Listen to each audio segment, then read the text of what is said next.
ყველა ტკივილი იწინებს ბოლოს, მაგრამ მე მაინც მინდოდა მეთქვა, რომ დღემდე შენით ვცხოვრობდი მხოლოდ, შენი ყავს სუნთქვაც და გულის ფეთქვაც.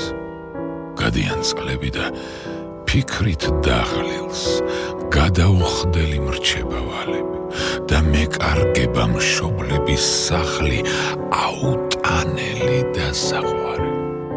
მე არ ვკითხულობ რად მოხდა ასე, ან რად შემჯავრდა რაც ადრე ვწერე, ან რად დავკარგე შენს თვალში ფასი ამდენი ცდის და წვალების მერ.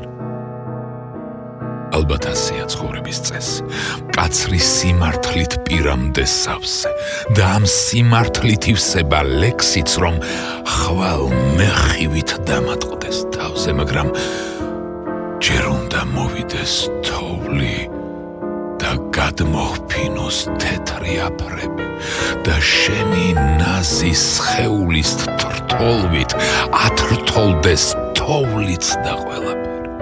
მე ვაღებ სარკმელს და ჭადრებს ვითვლი, ჭადრებს გაქცევა შეეძლოთ თითქოს და კვლავ მზადა ვარ უარეს დღისთვის, თუმცა უკეთეს დღეებს